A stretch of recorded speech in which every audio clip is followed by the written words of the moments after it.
Imagine a city bigger than London was in its day. This was Cahokia, a bustling metropolis in North America around the year 1100. At its heart were massive earthen mounds, wide plazas, and thousands of homes. The people of Cahokia were master builders and planners. They created a complex society with deep spiritual beliefs. Among their many incredible achievements, one stands out for its sheer scale and mystery. The movement of a massive tree trunk known as the Mitchell log. This wasn't just any piece of wood. It was a 5-ton cypress log, a giant from a distant forest, brought to the city for a special purpose.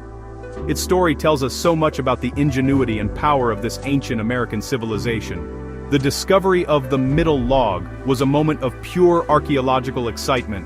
Buried deep within the earth on the outskirts of the great city, it was preserved for centuries. When excavators uncovered it, they knew they had found something extraordinary. The log was huge, far larger than any local trees that would have grown nearby. This immediately raised questions. Where did it come from? How did people, without wheels or beasts of burden like horses, manage to transport such a colossal object?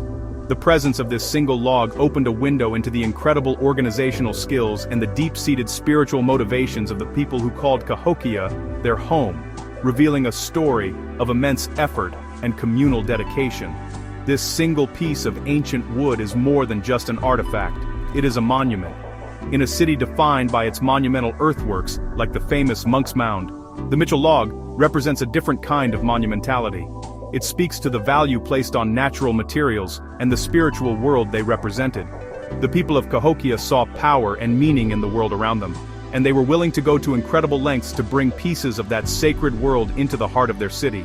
The log was a symbol of their connection to distant lands and the powerful forces of nature, a physical manifestation of their beliefs and their ability to shape the world according to their vision. The log's journey and its final placement within the city's ceremonial landscape highlight the advanced level of social organization present at Cahokia.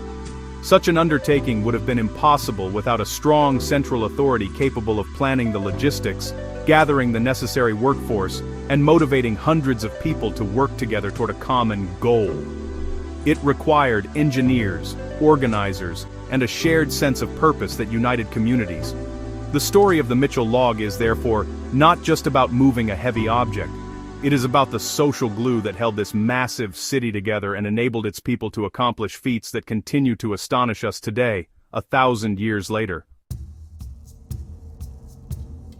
How do we know so much about a piece of wood that is nearly a millennium old? The answers lie in the careful work of scientists who have studied the Mitchell log. One of the most important techniques they used is called dendrochronology, which is the study of tree rings. Each year, a tree adds a new ring of growth. By counting these rings, scientists could determine the tree's age when it was cut down. More importantly, the specific pattern of thick and thin rings, created by wet and dry years, acts like a fingerprint. This pattern allowed researchers to determine exactly when the tree was felled, in the year 1097. The tree ring patterns did more than just give us a date. They also helped pinpoint the log's origin. Scientists compared the Mitchell log's unique ring sequence to a database of tree ring patterns from across the region. They searched for a match, looking for a place where trees experienced the exact same climate history. The match was found in a cypress swamp located about 100 miles south of Cahokia. This scientific detective work proved that the log was not a local resource.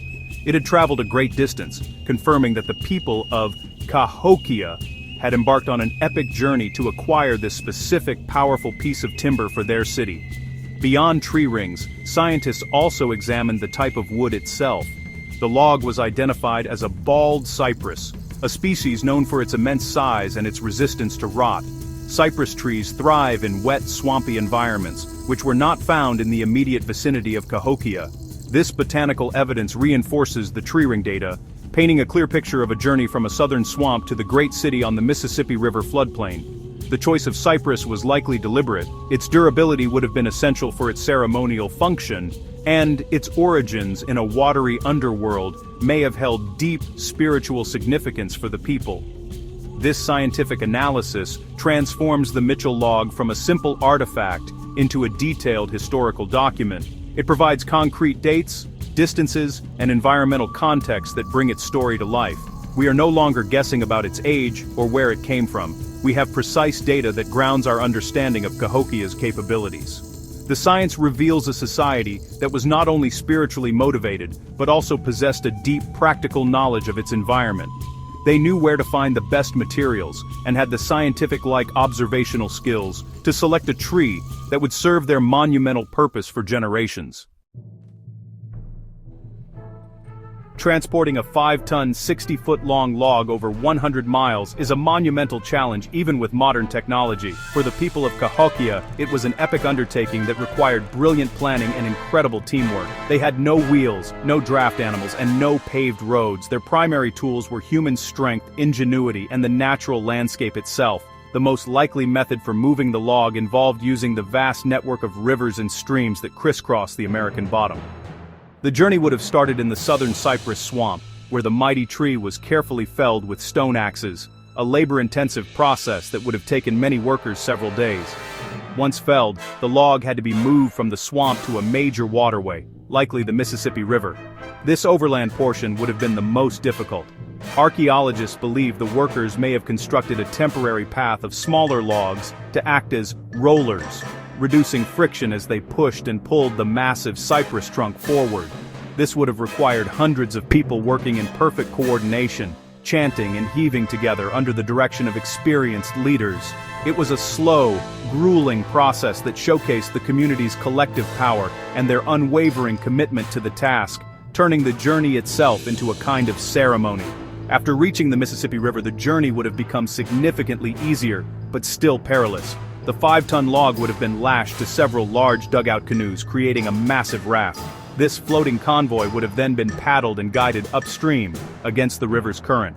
Navigating the powerful Mississippi required skilled boatmen who understood its currents, sandbars, and eddies. The journey north would have been a slow and steady procession, a spectacle visible to all who lived along the riverbanks. It was a clear and powerful statement of Cahokia's reach and its ability to command resources and labor from distant territories. The final leg of the journey involved moving the log from the river to its designated spot within the Mitchell site, an outlier community of Cahokia. This again would have required the use of rollers and brute force, as hundreds of people guided the sacred object to its final resting place. The entire process, from felling the tree to setting it in place, was a massive public work project. It demonstrated the authority of Cahokia's leaders, their ability to organize complex logistical operations, and the shared faith that inspired so many people to contribute their labor. The journey itself sanctified the log, infusing it with the effort and spirit of the community. The Mitchell log was not chosen by accident. A bald cypress tree, growing tall and straight in a watery world, was a powerful symbol. For many Native American cultures, the cosmos was divided into different realms, including an underworld associated with water.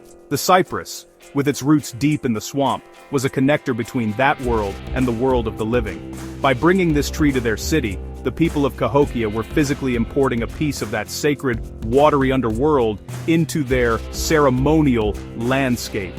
The log was likely used as a massive ceremonial post, a central axis around which rituals and community events would take place, reinforcing cosmic order. Archaeological evidence suggests the log was part of a larger, ceremonial complex at the Mitchell site.